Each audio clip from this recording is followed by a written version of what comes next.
Hello and welcome to Patty Pass Toastmasters Journey. If you're in a rush and you'd like to skip straight to my moments of laughter or jokes for short, you can go to the short introduction before the jokes, or you can go straight to the jokes at the times appearing on the screen, or you can go in the description below. I hope you find them a little bit funny, just a little bit, and take care of yourself. For everyone else, thank you for being here. I would like to quickly go over 3 things with you. First thing, I want to remove all confusion surrounding Toastmasters meetings. I've been visiting many clubs lately because I'm looking for a second French-speaking club. And I've been obviously chatting with the guests that were there. And it always fascinates me to see how confused they are or perplexed with like who's doing what, the different roles. It's it could be very confusing and intimidating.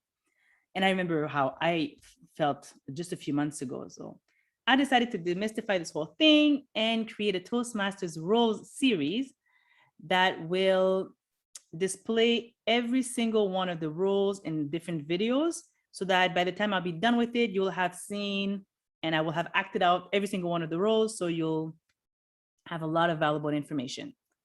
I can think of 3 different individuals that would be interested in this.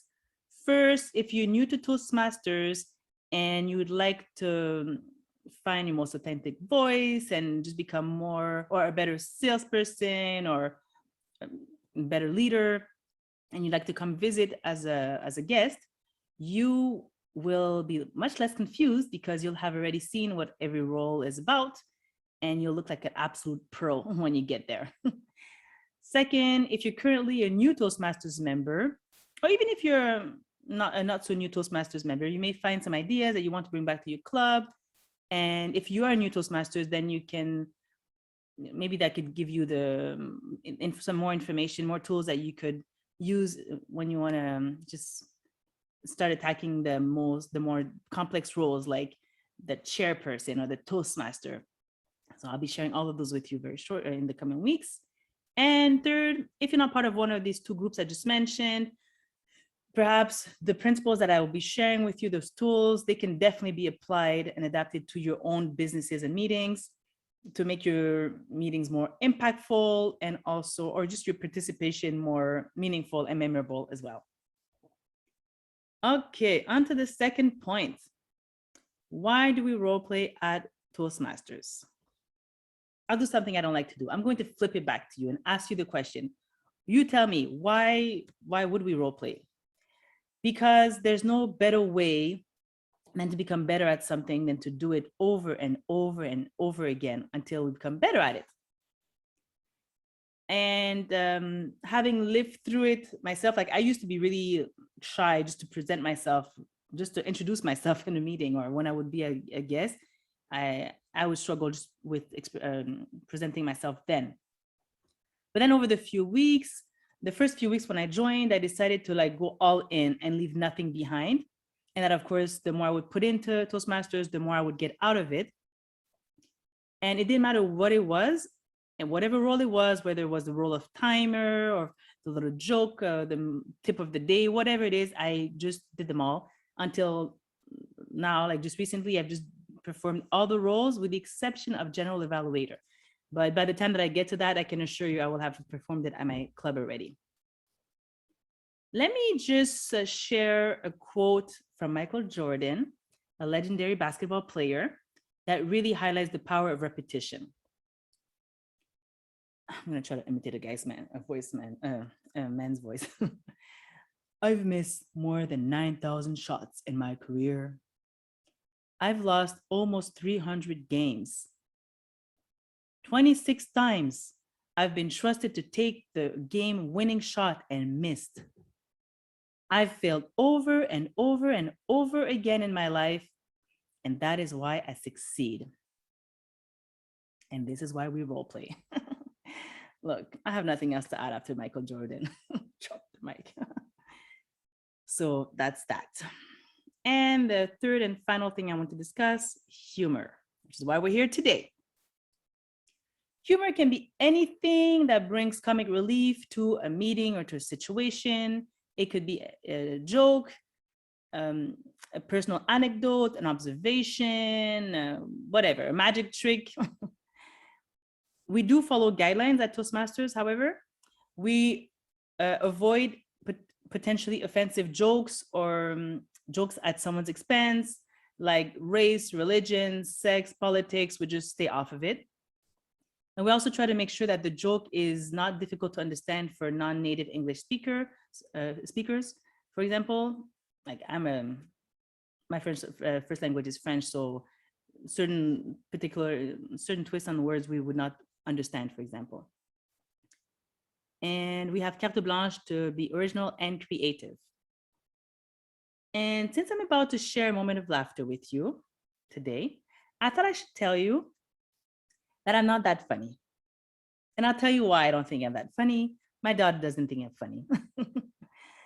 I can't think of anybody that actually thinks I'm funny. I think people think I'm nice, but I don't think they think I'm funny. Anyway, I don't think I'm funny. I laugh a lot because I'm just joyful and I just like to laugh at myself a lot. Anyhow, you'll tell me after this if you think I'm funny.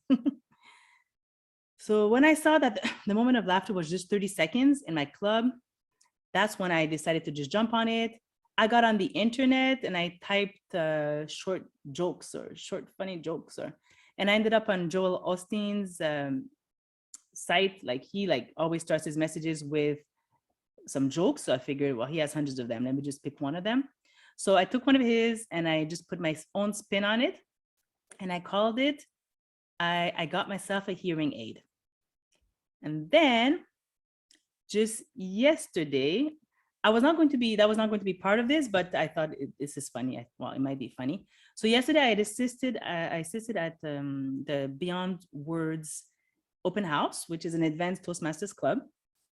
And I was selected, or should I say targeted by Shiva during the improvisation session to answer a question and put a humoristic twist on it. So I thought I would share it with you. And that one is called Schlag. You'll understand very soon.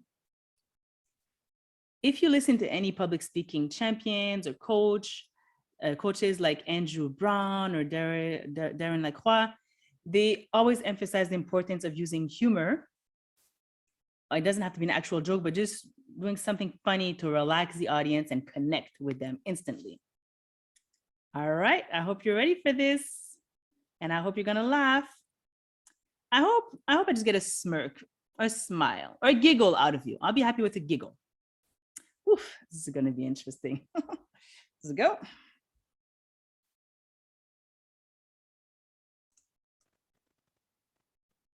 Hello. I'm about to share 2 moments of laughter with you. The first one was shared at my club Words on Wings in early September, and the second one was shared while I was a guest at the Advanced Toastmasters Club Beyond Words. Let me know if you liked my jokes in the comments below. And if it's not already done, hit the subscribe button and the notification so that you'll find out when I come up with the next roles and also my next speech on my pathway. I hope you enjoy. Let's go.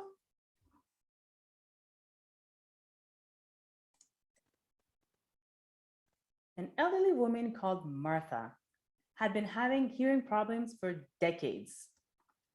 After extensive consultations with her doctor, she finally received a state-of-the-art, high-tech hearing aid that finally allowed her to hear.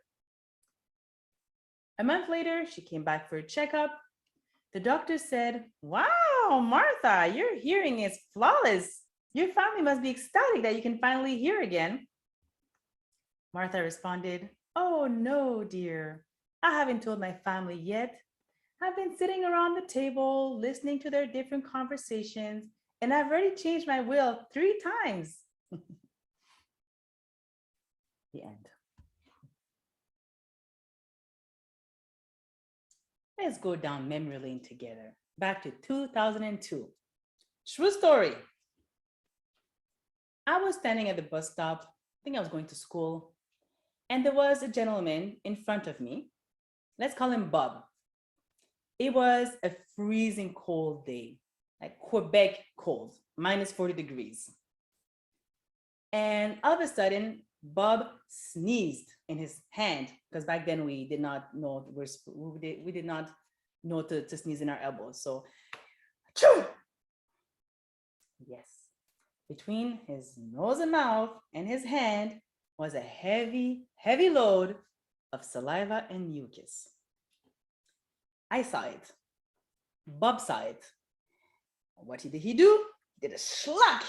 He wiped his hand on his coat, and he was done with that. I was horrified, but of course I said nothing. I mean, what is there to say? To my relief, the bus arrived, and Bob was there before me, so he got on the bus first. I followed, and where did he go? Yes, friends. He went to the first pole he saw with that right schlag hand, and he put it straight on the pole.